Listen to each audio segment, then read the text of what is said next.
Hello, everyone. I'm Charlie Sharpless, the Assistant Director for Research at Princeton University's Andlinger Center for Energy and the Environment. I'm pleased to welcome you to our summer seminar series, New Light, Rising Stars in Energy and the Environment. Here we feature weekly talks by early career researchers working with faculty at the Andlinger Center, where our mission is to develop practical solutions for a sustainable energy future. Reflecting the transdisciplinary nature of this mission, the New Energy series spotlights the next generation of leaders from a diverse array of fields, including engineering, energy systems, material science, the social sciences, public policy, and more. We're excited to host these outstanding scholars and to bring their work to you through these seminars. Before we continue, I'd like to let you know that if you have questions at any point during the talk, you feel free to enter them in the Q&A box. At the end, during the Q&A session, we will also have the raise hand feature enabled if you would like to ask your questions live. And during the Q&A session, we'll address as many questions as we can in the available time, beginning with the ones submitted through the Q&A box during the talk. Today, our speaker is Dr. Sara Constantino. Dr. Constantino holds a bachelor's in economics from McGill University, a master's in economics from University College London, and a PhD in cognitive sciences from New York University. This fall, Dr. Constantino will join the faculty at Northeastern University as an assistant professor. For the past few years, however, she's been appointed as an associate research scholar at Princeton, working in the Behavioral Science for Policy Lab with Dr. Elke Weber, the Gerhard R. Andlinger Professor in Energy and the Environment and Professor of Psychology and Public Affairs. Please join me in welcoming Professor Weber, who will deliver the formal introduction for today's talk.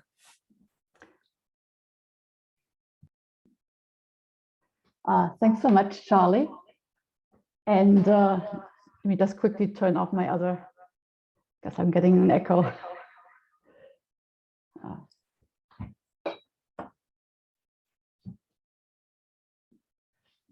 Okay, thanks so much, Charlie. It's a pleasure to say a few more words about Sara Constantino. She has been with me in the Behavioral Science and Policy Lab for over 3 years now, and has very quickly become my proverbial right hand.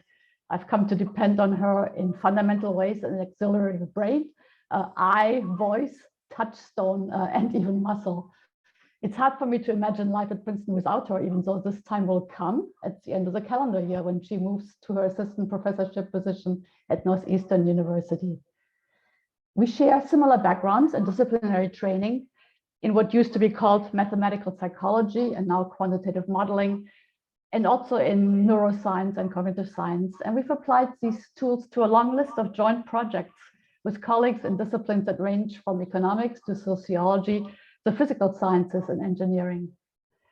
Sara is in equal parts committed to the rigors of basic science and to the responsibility of making basic insights relevant to address important societal challenges. Today, she will tell us about 2 projects that exemplify this dual commitment. Over to you, Sara.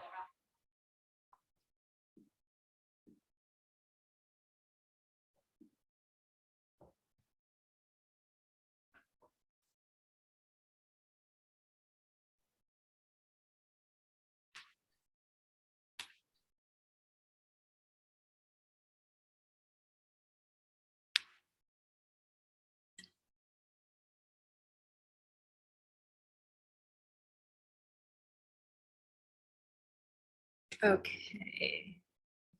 Sorry, give me 1 second.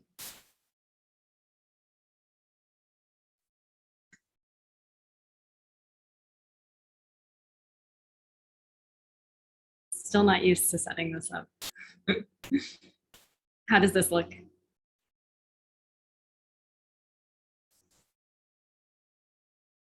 And can you hear me? Yes. Okay. Thank you, Elke and Charlie, for the introduction. Today, I'm going to speak about social accelerants and decelerants of climate action. And specifically, I'm going to talk about some recent experimental work that looks at the role of group identities and partisanship on the emergence of new norms in a stylized game, and support for COVID and climate policy in an ongoing study. So human activity has transformed the Earth's surface, climate, and ecosystems, leading some to call this geological epoch the Anthropocene. The effects of human activity are so materially transformative that they'll be memorialized in the geological strata. If greenhouse gas emissions continue on their present course, the effects of global warming driven by human activity could be catastrophic for the well-being of many species on this planet, including humans themselves. We've already exceeded a number of the so-called planetary boundaries within which humans and most other species can safely live, as depicted by the red lines on the outer ring on the right of the figure on the right. The events of the summer make clear increasingly severe and global effects. At the same time, many of the poorest people on Earth, who are also most at risk from climate change, live below the social floor, without adequate access to basic necessities, as depicted by the red areas in the center of the figure on the right.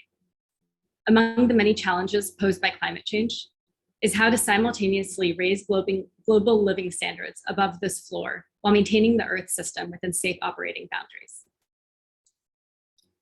In the United States, policy proposals such as the Green New Deal aim to achieve something like this form of climate equity at a national scale, combining infrastructural investments in clean energy with job creation and reimagined social policies that aim to improve standards of living and reduce inequality. However, as the Net Zero America Project, a Princeton research initiative detailing potential pathways to net zero carbon emissions by 2050, reveals, the combined speed and scale of the action necessary to mitigate climate change is likely unprecedented.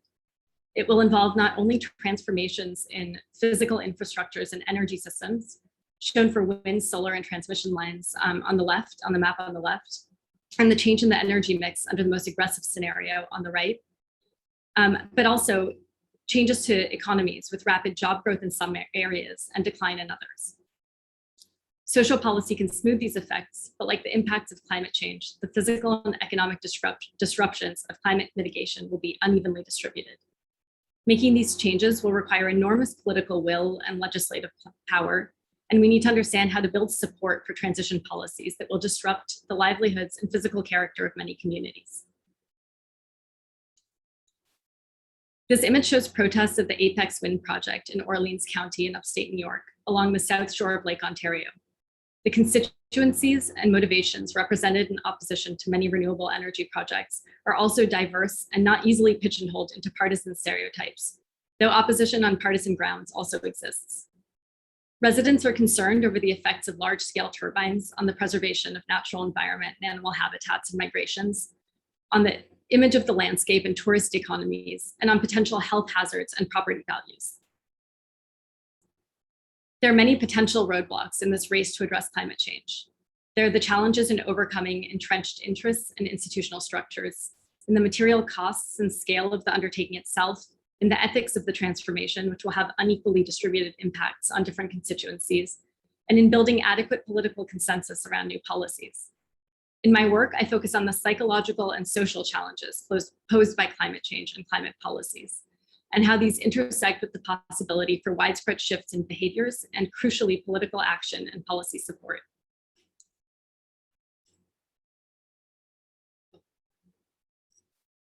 I'm just going to build this. Oh. Terms such as wicked problem and perfect moral storm encapsulate some of the problems we encounter in comprehending climate change and responding effectively.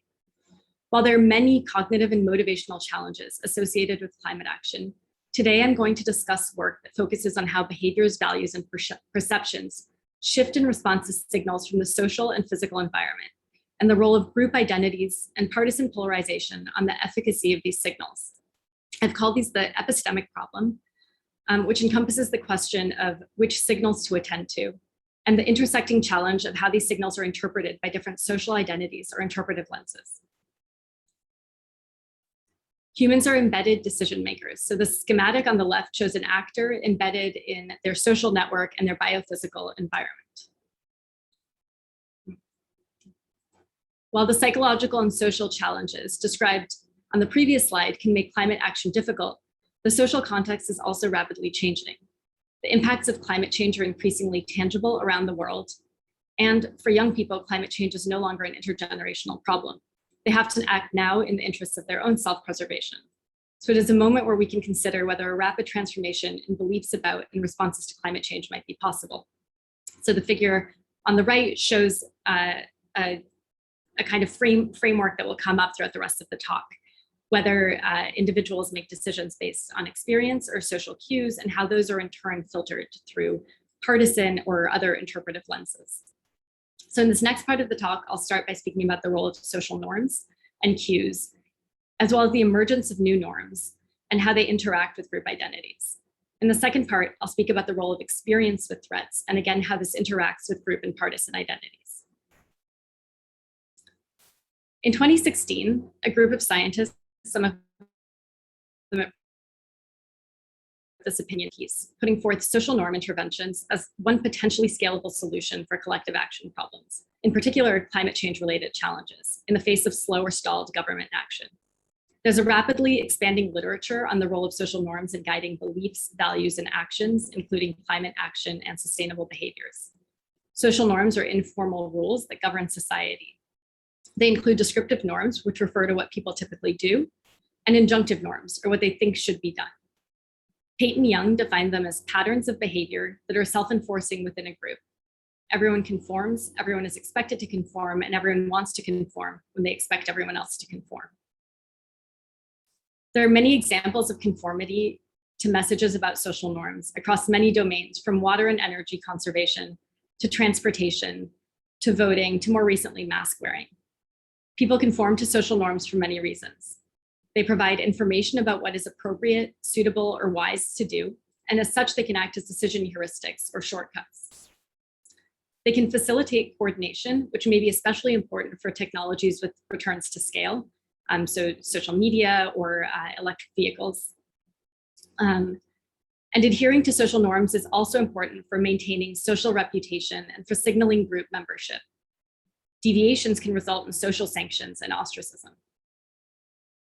Social norms can maintain cooperation and coordination in the absence of external enforcement or in cognitively and motivationally complex situations. But the tendency for conformity can also perpetuate destructive patterns of behavior.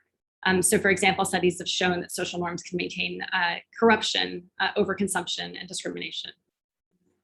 It's often the case that sustainable or collectively beneficial actions are not yet the norm. Shifting social norms can upend existing practices and put pressure on governments, as we've seen with the suffrage movement, same-sex marriage, and more recently, climate action. This raises the question of how new norms emerge and spread, which I will focus on for the next part of the talk. Oops. Oh no. Okay, well, ignore that figure, please. Local shifts in social norms can become contagious, leading to social tipping or the widespread and rapid emergence of new norms. The poster child of this process is the adoption of rooftop solar, which is what you should see below this figure. So it's a neighborhood with many houses dotted with rooftop solar. So rooftop solar was initially slow to be adopted despite plummeting costs. It's a costly and visible signal of a shift in how one consumes electricity. These signals can help overcome initial barriers to adoption of new and often costly technologies in terms of their risks, their material costs, but also the time needed to learn about the product and the available options. Scholars studying the spatial spread of rooftop solar in Germany noticed that the pattern of the spread was similar to social contagion processes. Adoption spread at first slowly from house to house, eventually increasing in speed and coloring an entire neighborhood. This process has been described by some as characteristic of a social tipping point, defined as a threshold that once passed leads to a new state or paradigm, whether towards adoption of rooftop solar or electric vehicles or a shift to meat-free diets. Sometimes a critical minority is enough to lock in a tipping point, and there's some experimental work, lab games showing this, which can occur before its broader impact is visible. In a recent paper, Ilona Otto and colleagues estimate that if 9% of investors divest, the rest will follow because of social forces and changing economic prospects. So this is the same figure you were seeing, but bigger. This figure just shows some recent data we've been collecting on divestment and investment statements by firms in the financial sector on the bottom right. And so you can just see that that's sort of ramping up over time. And the figure on the top left shows activist movements directed at investors and at the financial sector. And you see that that's also separate from this big jump in 2019, also increasing over time. The idea of the social norms as solution paper was precisely this one. Small interventions or vocal shifts in values, beliefs, or practices can galvanize social movements or lead to widespread changes in values or beliefs through social conformity processes. These have the potential to move the world to a decarbonized state, as shown here in a figure from the Otto et al. Paper. However, work from field studies on female genital cutting and theoretical models also show that the existence of these social dynamics can be fragile and can be interrupted in society, such as differences in the tendency to conform or other heterogeneous preferences in a society, or strong social identities that are linked to the behavior or value in question. In this next section, I'll show some recent experimental work that has implications for social norm interventions in contexts where there are prominent and polarized group identities. In particular, we wanted to better understand how partisan dynamics affect the adoption of new social norms. We find that while partisan identity can lead to rapid convergence on a behavior consistent with group identities, it can also impede the emergence of new norms when they're opposed to group identities.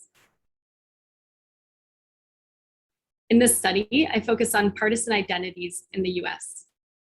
While social norm interventions might be a viable and necessary path towards climate action, given the increasingly tangible presence of climate change and the uncertainty about government action, we also live in an increasingly partisan society with stark divisions in the ways that partisan groups adopt or reject new norms, especially on polarized topics such as climate change.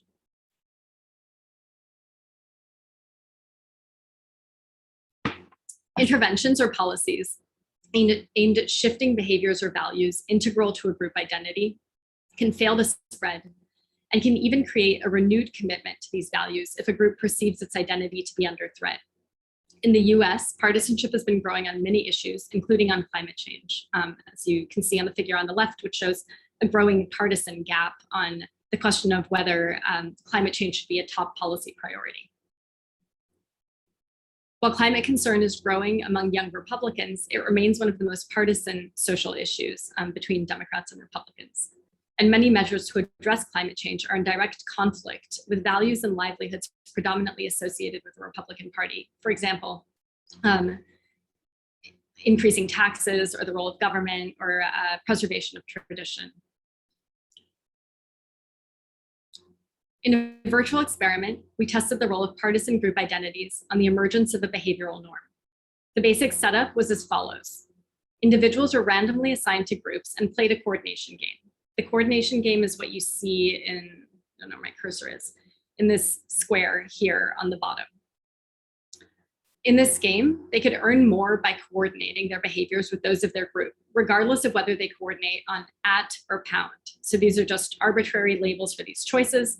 If a player presses @ and their counterpart in the group presses @ they earn 200 points. And same if they press £, and the counterpart presses £. If they miscoordinate, then they earn 50 points. On each round, random pairs are formed to play the game. These pairs are anonymous and cannot communicate. Through iterative play, groups eventually coordinate on a choice. For example, you can think, for example, of consuming meat. At this point, a subset of the group experiences an intervention that incentivizes the non-normative behavior. For example, a targeted ad campaign or discounts for meat substitutes, or a new restaurant featuring meat substitutes. This subset now has a strong incentive to switch their behaviors, regardless of what others do. Through social dynamics, we expect those who saw no change and thus still face the game that you see on the screen will benefit equally from coordinating on either option, and so should follow the lead of this targeted or intervened upon minority. Using this basic setup, we assign half of the group to a neutral treatment where choices are unrelated to group identities, and the other half to a political label treatment where choices are intimately tied to strong group identities. And so what we expect is that after the intervention, when the coordination game ensues, in the group where identities and behaviors are unrelated, we expect a new norm to emerge. Whereas in the groups where group identities and behaviors are closely related, we expect the status quo norm to persist. Okay, so why did we choose partisan groups? So this game is an abstraction. It's not specifically relevant for climate action, but it tells us something about trying to shift you'll see how in a second, shift behaviors that are tied to group identities. The reason we didn't have to choose partisan identities here, but the reason we did is that we ran this experiment in the US during the contentious 2020 election.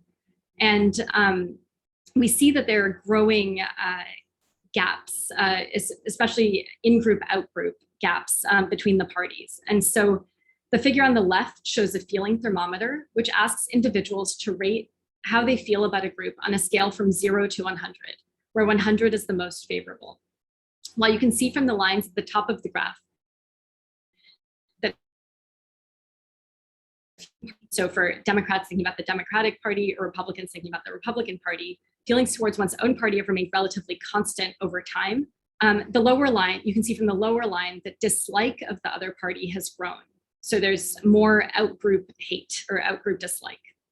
On the right, we can see that the difference between ratings of the in-group and out-group political parties has grown. That's the dashed line at the top that's increasing, while those between identity groups such as Black and white Americans or Protestants and Catholics have diminished. Okay. We identified a sample of self-reported Democrats and Republicans, and we used the feeling thermometer to select individuals with a strong dislike of the out-group and favorable ratings of the in-group. So these are very partisan Democrats and partisan Republicans. We assigned these strong partisans to homogeneous political groups and then randomly assigned the groups to the neutral or social identity conditions of the coordination game. None of the players was aware of the partisan identity of their group members, nor did they have any way of inferring this or communicating this. In both conditions, groups faced the same coordination game in terms of material incentives. Only in the group identity condition, shown on the right, the neutral choice labels were replaced with political labels that are strongly associated with the partisan identities of the players. Specifically, we expected groups of Democrats to have a strong preference for the choice associated with a victorious Biden in blue, and an aversion to the choice associated with a victorious Trump in red, and vice versa for Republicans. In this setup, we thus expect that political labels facilitate coordination in the pre-intervention period by highlighting a norm consistent with the group identity in the absence of any communication. We expect that a small intervention will trigger the rapid emergence of a new social norm in the neutral condition, and that political labels will reduce the likelihood of social tipping or the emergence of new norms relative to the neutral label condition. Okay, so now I'll walk you through a couple rounds of the game. So imagine you're a player in the neutral condition and you decide to play pound. After your choice, you would see the following feedback. You and your partner both chose pound. As a result, you earned 200 points, and 7 out of 10 people in your group also chose pound. Okay, so now in deciding what to choose in this next round, you and the rest of your group, most of whom also benefited from choosing pound, may be inclined to choose pound again. Some of the people who chose at may also decide to switch to pound after observing that most people are choosing pound, or if they didn't earn as many points on that round. Through iterative play, eventually most of the group plays pound and a social norm is established. So this is what we call the status quo norm. This is how we establish a norm in the lab in a stylized scenario. Oops. Okay. Once a norm is established, a subset of the group experiences an intervention that makes the non-normative behavior, so remember the status quo norm was pound, the non-normative behavior here is at, that makes the non-normative behavior more favorable for those individuals, regardless of what others play. So they're no longer playing a coordination game. The other group members are still playing a coordination game. They still face the same incentive to coordinate as before on either of the choices. As the intervention subset shifts to playing at, the rest of the group eventually follows. This subset of players tips the entire group into a new behavioral regime. Okay. So this is what we find when we look at the average choices of our neutral groups over time in this figure. So a higher value on the y-axis indicates convergence on an initial norm up to the dashed line. The dashed line indicates the intervention. And we see that coordination decreases as some individuals start shifting to the non-normative choice. Iterative play leads the rest of the group, even those who did not receive the intervention, to follow suit, and a new norm quickly emerges. And even though you can't tell the difference between the norms here, it's just telling you overall convergence, it is the case that they switch from an established norm to a new norm. In the group identity condition, we find that in the absence of any other cues, Democrat groups coordinated on Biden and Republican groups coordinated on Trump in the pre-intervention period. Even though they didn't know the political preferences of their group members, their partisan identities led them to prefer one choice over the other, despite the same material incentives. The preferred political label acts as a coordination device in the absence of communication and allows them to coordinate very quickly. What we see here, we see that political groups in purple coordinate much more quickly, requiring only 2 rounds to establish a behavioral norm on average. That's also stronger than that achieved with 20 rounds of play in the neutral group. So they had to play a minimum of 10 rounds in the pre-intervention period, which is why you see this difference in length there. However, we also see that after the intervention, when they're incentivized to pick the non-normative choice, which here corresponds to the outgroup label, they fail to coordinate. The social tipping and emergence of a new behavioral norm is stifled, and they persist in a state of disequilibrium. The inability to coordinate cost the political groups a substantial amount of money in the game relative to the neutral group. We also see that the ability to coordinate got worse overall after the election. So I now split the pre and post-election game into solid lines as pre-election and dashed lines as post-election. And so you see this downward shift, and this is fully driven by an inability to coordinate among Republicans, or a refusal to coordinate among Republicans. And these were exploratory analyses, and we're still looking into why this might be. Okay, so the takeaway of the study is that the desire to coordinate can create endogenous social change, leading to tipping points and the widespread emergence of new norms. So just this tendency to conform can lead to change that spreads through a society.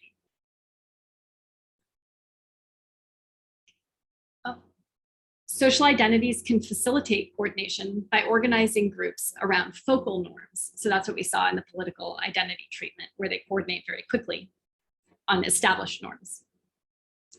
Social identities, when closely tied to certain choices or values, can create entrenched systems of beliefs or behaviors and impede social tipping.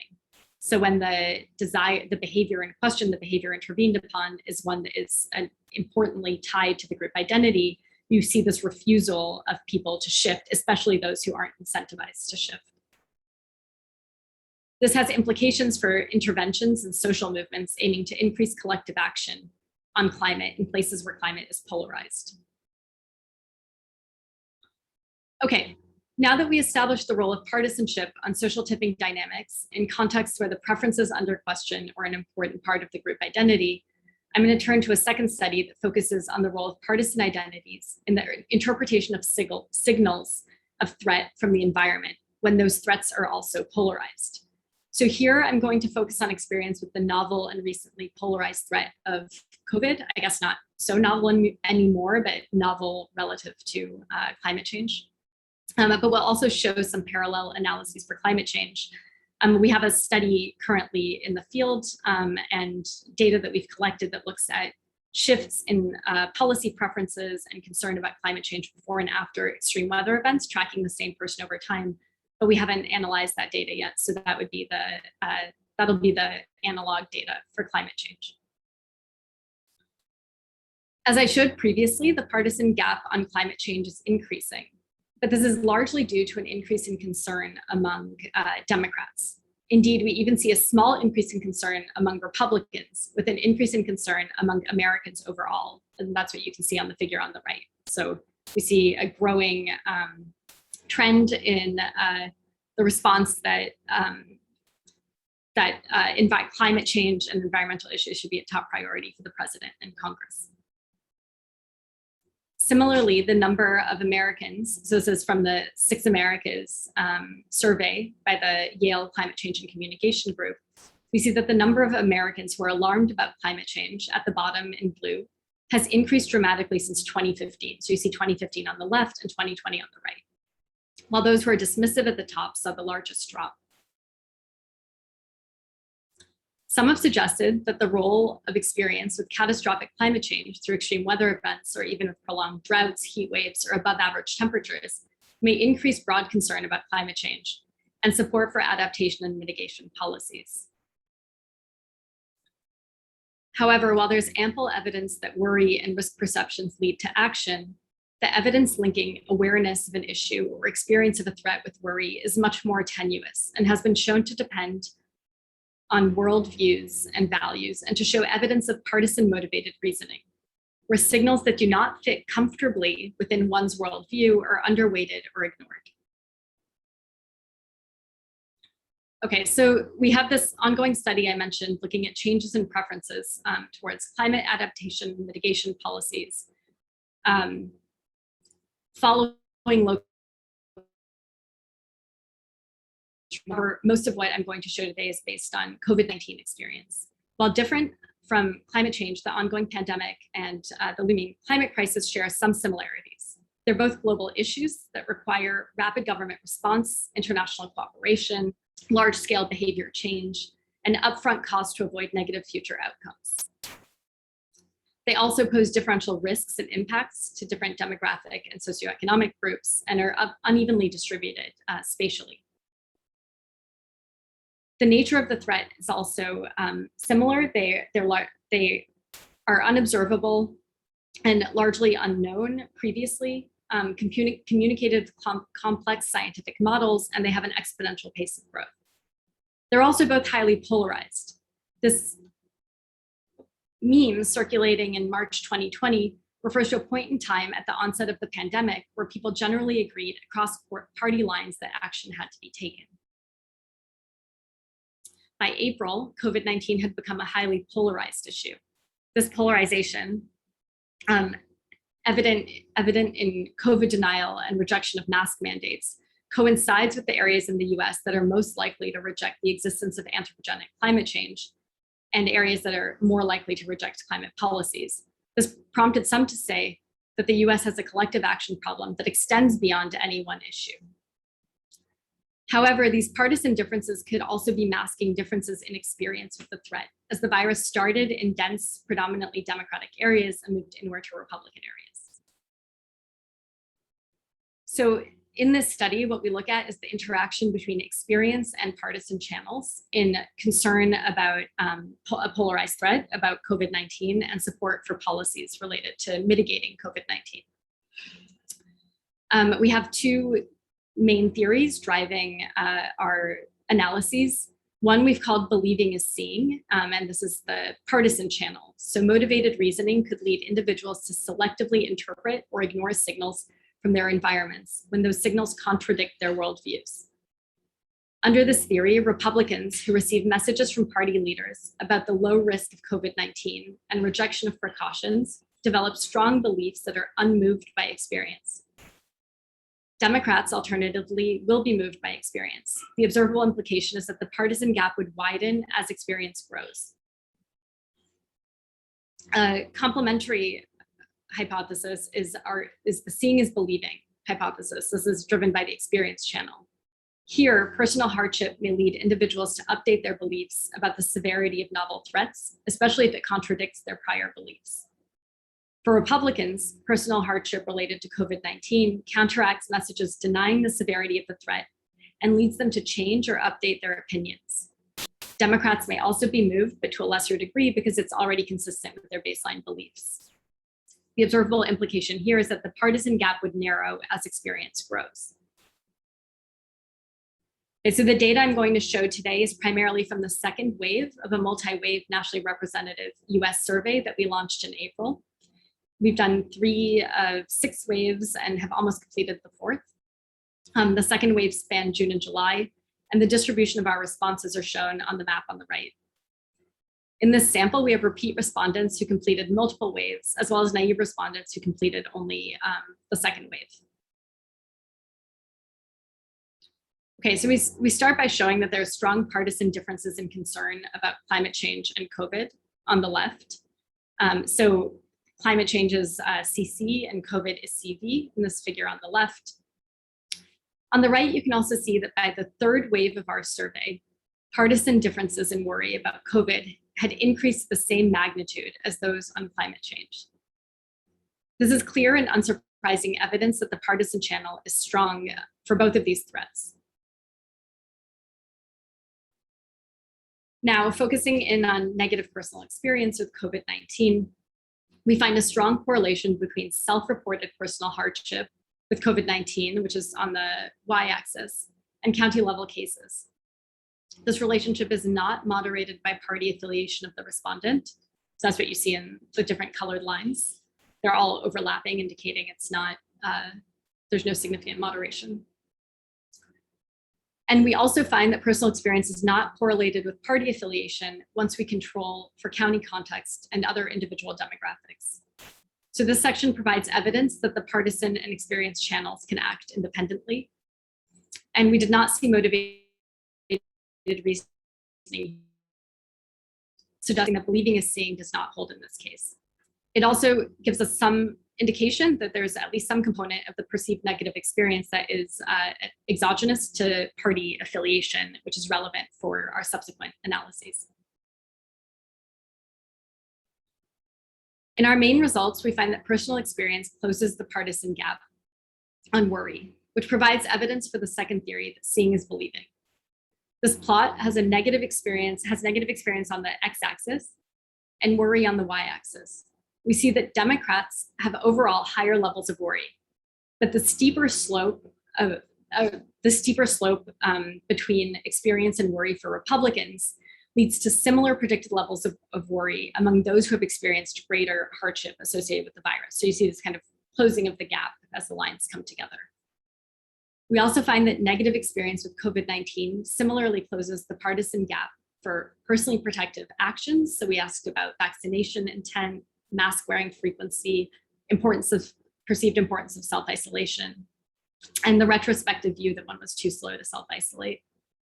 We also find that negative experience with COVID-19 closes the partisan gap for policies aimed at mitigating COVID-19. And so here we asked about the retrospective evaluation that one state was too slow to mandate social distancing, support for caution in reopening the economy, and support for US contribution to global pandemic response.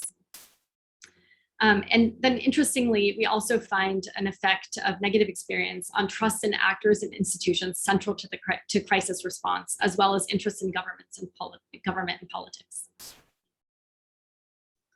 Using our imperfect metrics of experience with extreme weather, we find similar results where greater extreme weather related hardship closes the partisan gap on worry about climate change.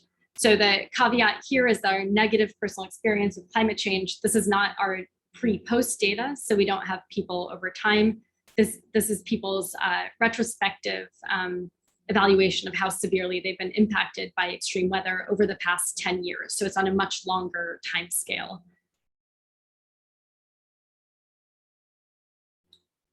Looking more closely at the relationship between negative experience and willingness to pay for mitigating COVID-19, we find that Republicans with high negative experience, so Republicans are on the right in red, and a darker color indicates higher negative experience. Democrats are on the left in blue. We find that Republicans with high negative experience look shockingly like their Democratic counterparts. Greater negative experience leads to greater willingness to pay, and so the amount they're willing to pay is on the x-axis, and you see this line, these curves decrease because people are less willing to pay.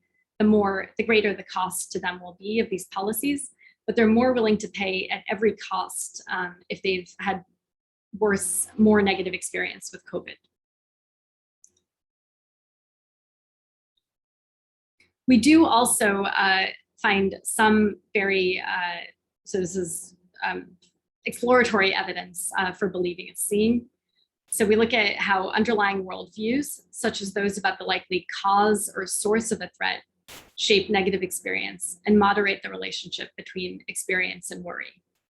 So the x-axis on the left shows categories or causes. People check one of the following causes for COVID-19, and the y-axis shows or origins of COVID-19, and the y-axis shows self-reported negative experience. And so what we see is that respondents who deny the existence of COVID-19, so those are the ones who say it's not happening on the right, on the left figure on the right bar,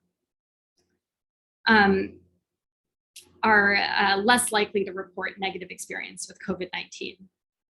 We do find, though, that negative experience still increases concern about COVID, even for those who are COVID deniers. Okay, so the takeaways from this study. The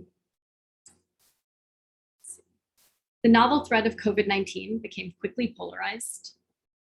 And we see that through the growing polarization across waves in our survey. Negative COVID-19 experience depends on demographic and geographic factors, but not political affiliation. So this is evidence that seeing is believing. So against the believing is seeing theory that I had suggested. Personal experience narrows the partisan gap on COVID-19 and climate change worry, and also importantly on policy support, as well as more abstract preferences or values like trust in government. And I think those are particularly important because we don't know how generalizable they are, how long they'll last, but they have the potential to act as these bridges for other issues as well, if the effects extend beyond the impact of COVID. But there is some evidence, exploratory evidence, for a role of nonpartisan worldviews on experience, and that's what we hope to investigate with our Wave 4, where we have a more comprehensive module looking at different types of worldviews. In future work, we'll show how the experience with extreme weather differs or parallels that with COVID-19. Okay, so where does this leave us?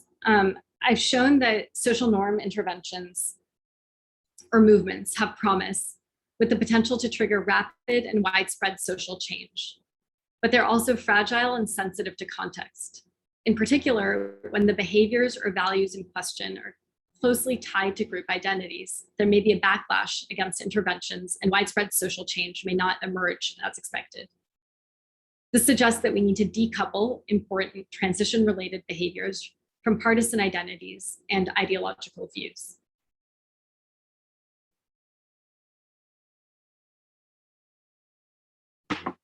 I also show that despite the strong partisanship around climate in the US, evidence from attitudes towards COVID and preliminary data on experience of extreme weather events suggests that the experience channel may go a long way towards closing partisan gaps in worry, but also policy support and other key outcome measures. There are also other reasons for optimism. A couple of years ago, the New York Times published this piece pointing to changes among the Republican Party, in particular younger constituents who are concerned about, or increasingly concerned about climate change. So this chart shows that you can see among Republicans that those 38 or under believe the federal government is not, the majority of Republicans, 38 or younger, believe the federal government is not doing enough to reduce the effects of climate change. And we see other demographic differences also within the Republican Party. So for example, more concern among women. The Yale Climate Change Communications Group has also published these maps that show really broad support funding research into renewable energy sources. And there are several questions. The one I'm showing here is funding research into renewable energy sources, but there are others that look at support for subsidies of solar, of electric vehicles, and they're similarly red across the board, showing very high support across most states. And then the projected impacts of climate change are also likely to fall on many predominantly Republican areas of the US. And our findings suggest that this could instigate or increase the already growing concern among Republicans. In the meantime, however, as these emerging shifts in social norms fight for a foothold among the broader Republican Party through these generational changes, we may do well to introduce climate policy using less divisive framing and packaging it among the measures that are less partisan in terms of their support profiles, such as infrastructure and job creation, which we've seen with the broad, at least initial support for the policies like the Green New Deal. And I think I'm maybe a little bit early, but hopefully I didn't speak too fast. Just wanted to thank my collaborators on these projects.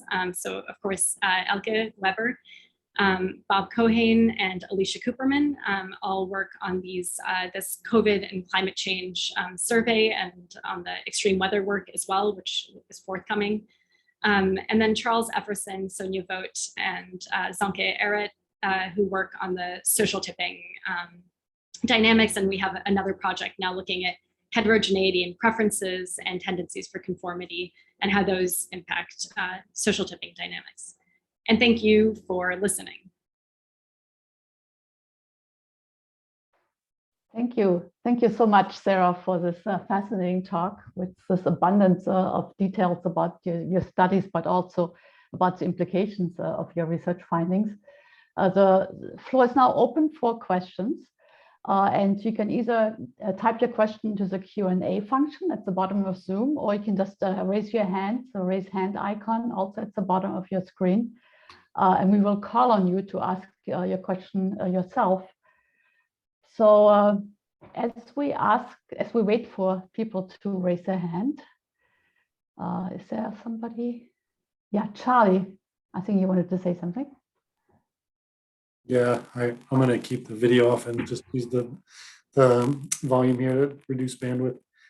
Sara, thanks for that talk. I had one sort of general question about social tipping points and maybe the evidence for past ones, and whether there have been studies examining the role of partisan politics in what might be identified as social tipping points for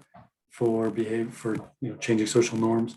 Now I have a friend who I'm not well versed in the subject, but he's a skeptic that any such thing as a social tipping point actually exists, and I'd love to be able to point him to some solid literature on that. And then the other part of that question is how much has the role of politics been investigated in tipping points? Thank you for that. I think your friend's skepticism is, perhaps warranted. I think there's a lot of momentum right now around social tipping, especially as a potential lever or way to address climate change. But I don't think that there's such strong historical evidence. At least I've had a similar question when I've looked at. I mean, there are many papers looking at, for example, the dramatic increase in support for same-sex marriage, or also at the civil rights movement through this lens. But I think, many of those processes started a very long time ago, and they maybe become visible once you see this really growing change in support, or that becomes more visible. And that might also exist and people might not be speaking about it. So thinking about other phenomenon that we've been looking at in the lab, like pluralistic ignorance, or these preferences might be changing, and we might not be so aware of this as a public. So I think that that's a good point in terms of historical examples. I don't think I can point you to the best definitive study there looking at real world historical examples. There are more and more empirical, like lab-based studies looking at tipping point dynamics. And when maybe a technology adoption, though, is one of the areas where the literature seems more convincing, and some of the rooftop solar literature, even though it's like these kind of small examples, but other technology adoption curves as well seem to show that pattern. So I'd be curious to hear what your friend says about those. But there are more. I agree that there's a lot of things that certainly look like tipping points in the way the behavior changes, but yeah. There are more and more kind of lab-based experiments looking at these kinds of social tipping dynamics. And so there's one by Damon Santola that got a lot of publicity for showing that once you have a critical mass, like I think it was maybe 20% of people, a 20% committed minority, then you can tip the population, or maybe 25% committed minority.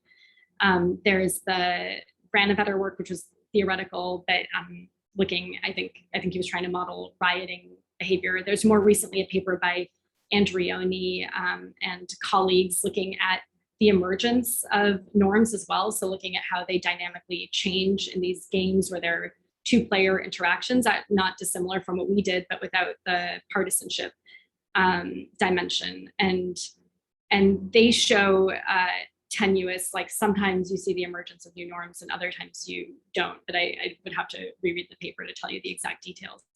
And then in terms of looking at group identities and the role of partisanship or politics in social tipping dynamics, I don't actually know of other papers looking at that. There very well might be some, but I don't know them. Thank you. Let me ask a follow-up question on that. So you've been talking a little bit about now the importance of different types of phenomena you're trying to address. Yeah, and so in your talk, you talked about COVID versus climate change. Yeah, what do you think is sort of the impact of the nature of the hazard you're trying to address? I mean, obviously, so there might be differences in partisan support, but are there other differences? And I'm thinking in particular about the evidence, yeah, at least from previous papers, that believing is seeing is very much in effect in climate change, and yet you don't find it, sort of for COVID. What do you think is different about the two hazards, that there might be differences in results?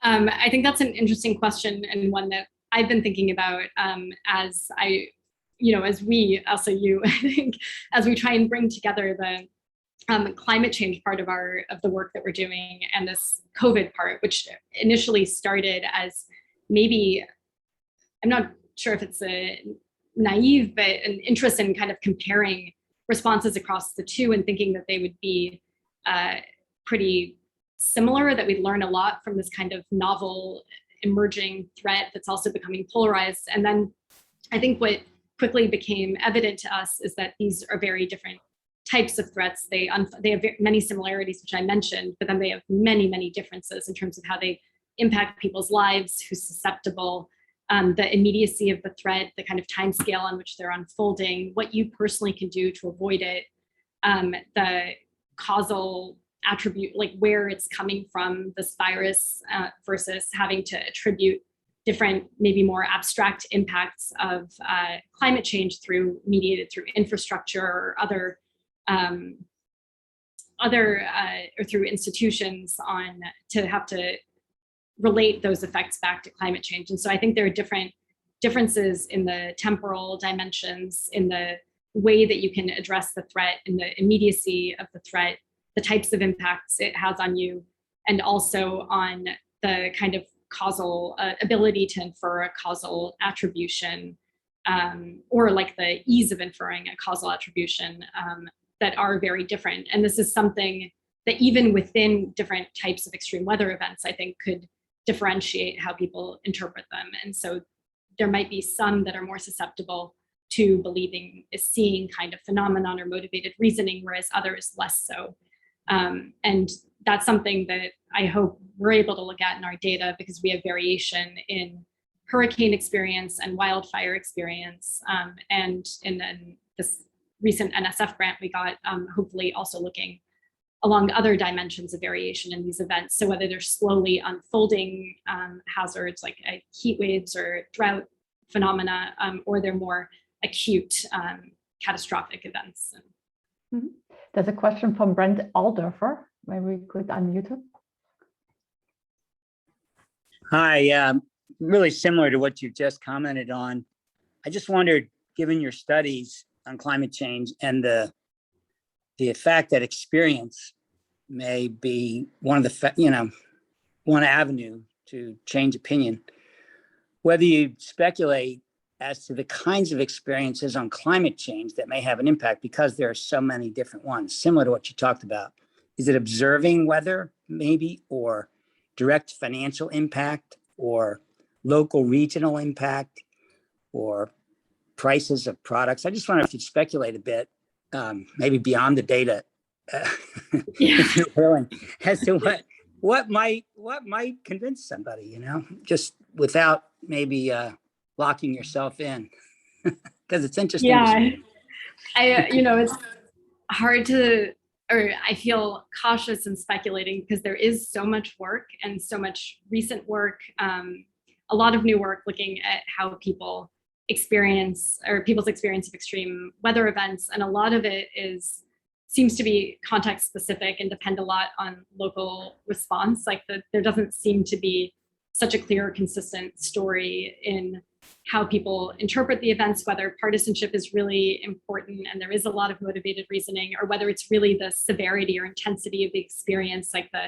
material and physical hardship that's important. And I've actually recently seen some papers where the material and physical hardship can actually kind of crowd out concern about broader mitigation efforts and really focus attention on adaptation policy or really just recovery from an event, and so I think it's a really difficult question. I think there's probably not, I think there's probably a subtle and nuanced answer to that.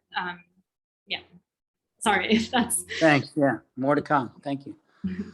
There's also a question from Margaret Lee, and I wonder if Margaret, if you want to ask the question yourself.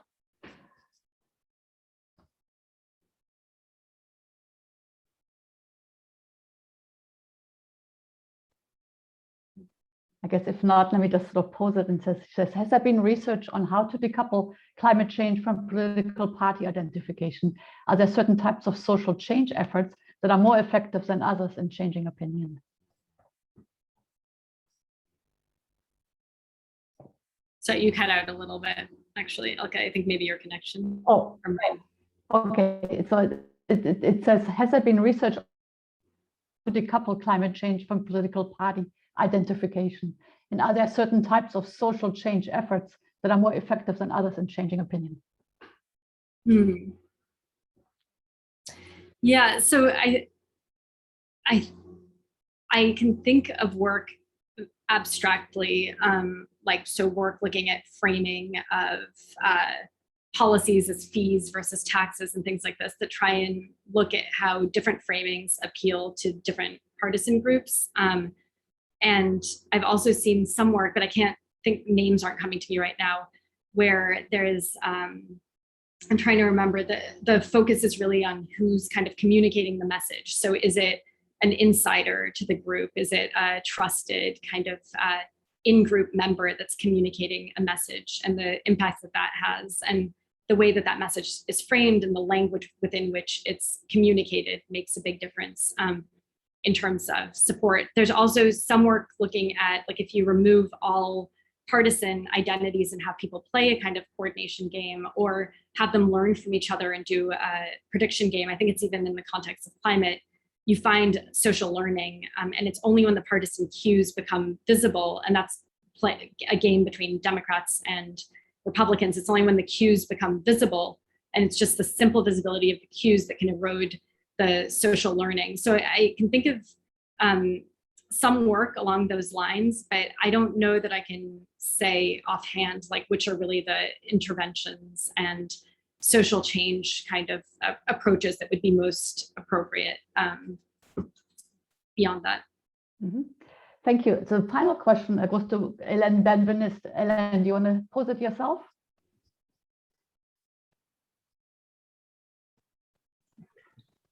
Yeah, hi, thank you, Sarah.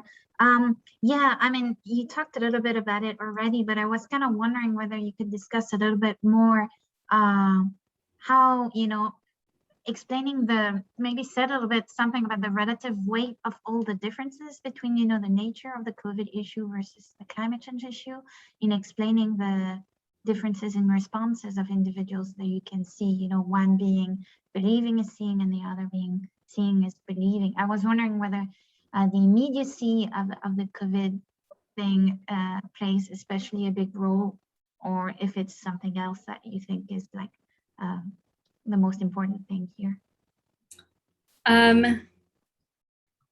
So I think, I don't think we ask about some dimensions, like comparing climate change and COVID on some dimensions, like how controllable people perceive them to be, how immediate of a threat do they perceive them to be. And we do see differences there. The way that they map on to the differences that we see in the role of experience here weren't so intuitive to me. So I think that's something still to look into, and to understand these parallels and differences more. I think we'll be able to understand a little bit better once we have our survey with better measures of a negative personal experience with climate change. Because, like, right now in our survey, I don't think it's really a fair comparison. So it's hard to really make this comparative. I can speculate on why, but I think actually precise comparisons of the like effect sizes and things, I don't think our data is quite there yet. Thanks so much again, Sara, for your presentation. And I think this concludes today's meeting. Thank you for everyone to attending. Thank you. Bye-bye.